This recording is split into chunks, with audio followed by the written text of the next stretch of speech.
morning, Bermuda. This is BNC reporting live on Channel 12. We are here today to discuss the cause and effects of the United States financial crisis in 2008 and the recession that followed.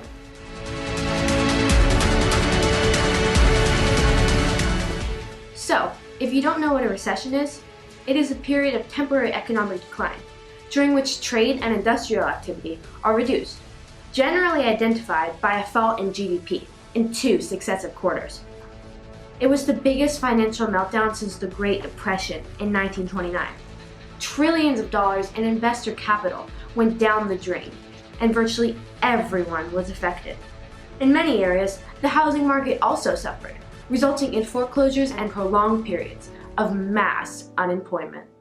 One of the major causes that occurred first was deregulation. Deregulation is the term that describes the process of removing or reducing the rules that exist to create a stable, fair, transparent, and efficient market.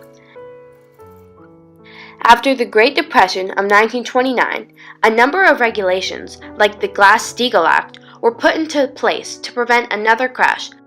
For 40 to 50 years, there were no financial troubles, and these banking regulations proved to be very beneficial to our economy.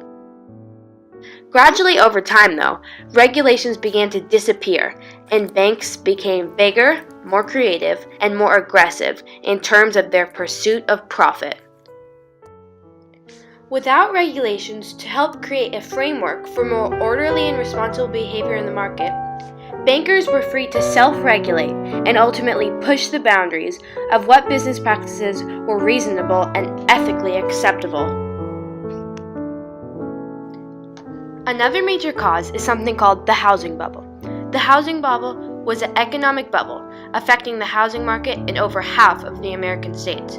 The housing bubble is when the prices of houses grow faster and higher than they otherwise should.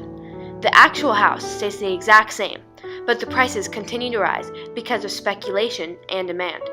For example, an average house that would usually cost around $80,000 might instead cost about $150,000. People began to start buying and selling houses around the country, hoping that by flipping a property, they might make a substantial profit. Eventually, when housing prices were inflated to extremes, people began to slowly realize that a bubble was occurring in the housing market. At this point, demand plummeted, and people were left unable to pay back their mortgages, and the prices of all houses began to decline. One other cause of the 2008 Great Recession was the credit crunch. The credit crunch occurred when banks stopped lending to each other and to people who wanted to buy homes. When the money stopped circulating in the economy, it caused a major crash in the stock market.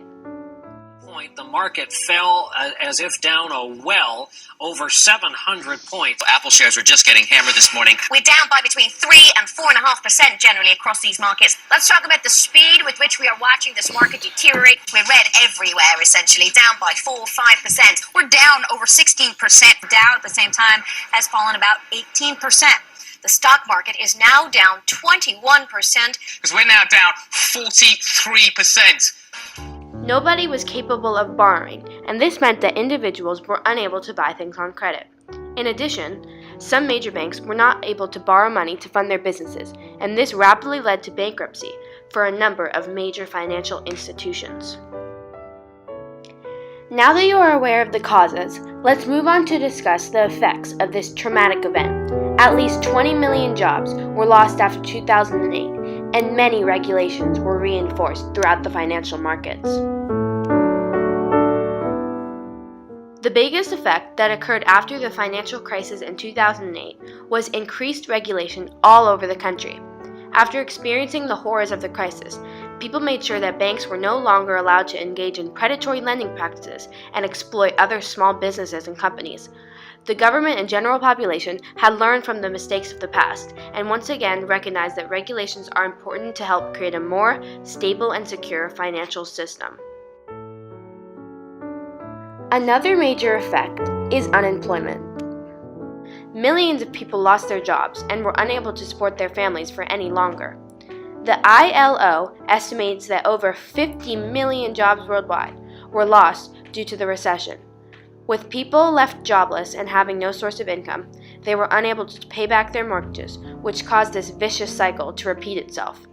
Unemployment was a drastic effect of this traumatic event because of the problems that it caused.